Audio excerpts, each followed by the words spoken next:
Hello everybody. Today we're going to talk about something that I had trouble with when I first migrated over to Dorico, and that is formatting drums. Just the way the Dorico treats drum kits as like a bunch of different instruments crammed into one makes it really difficult. So specifically we're going to be doing like some slash notation, some rhythmic notation, that's the tough one, and cues, which kind of behaves like it does for any other instrument.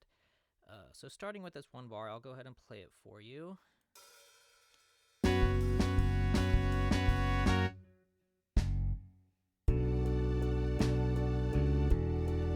Boom. Okay, and really I can demonstrate all this stuff with this one bar because I don't like the way it looks for a drummer to read.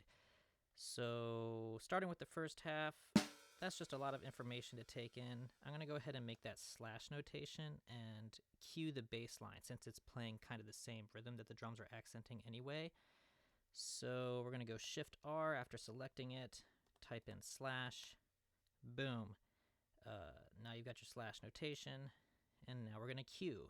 You can cue by pressing Shift U and type in the instrument that you want to cue from, bass guitar, and that's going to give us the bass guitar above the staff. It's regular note heads, which I don't like, so we're going to change that to rhythmic slashes above the staff. You can do that in the bottom panel right down here by just toggling on the use rhythmic slashes and giving it a check, and there's that.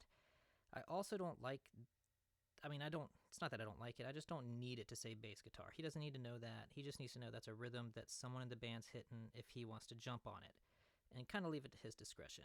So we're going to hit Start Text, and then just leave that blank, and it'll get rid of it.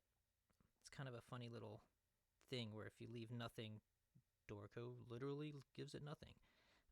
And then I don't like the signpost either. That's just obnoxious to look at. So we're going to go to View, Signposts, down to Cues, uncheck it, and there. First half of the bar done. That's a little bit prettier to look at, and it gives the drummer a little bit more freedom and less having to think about what he's doing and reading all those separate notes. Now the back half. This is the part where I had trouble finding other people talking about this, and I kind of just had to figure it out. I want to change this to rhythmic notation while still having these voices play. Like, I don't want to have to just do like whatever note is or whatever voice is cued by putting a slash note on the middle line. I don't want that. I want these to still play back. So what I'm going to do is I'm going to select the second half of this bar, and what you need is in setup, you're going to go to drums, whoops, wrong thing, you're going to hit these three dots, edit percussion kit, and you actually have to add a slash to the percussion kit. I like slashes with stems because they look nice. And there it is, it's added. Now we can go back to writing. We're going to select the second half of this bar. That selected all of it, don't want that. There. Right click, and with percussion it's a little different. This is sneaky. You have to go to percussion, change voice, and it doesn't say it's a slash voice. It calls it upstem voice 1001. Now that's going to give you slashes, so we have that. I don't like that they're split up like that, so we're going to fix it. And you can fix a lot of stuff in the bottom panel.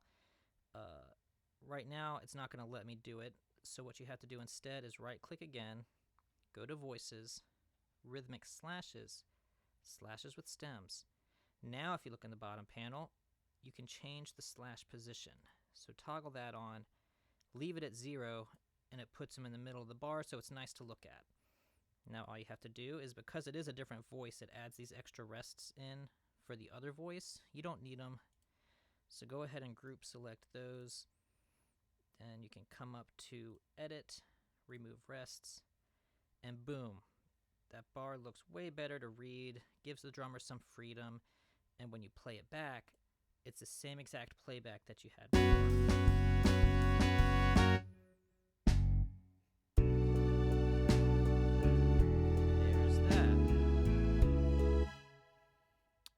And yeah, that's it.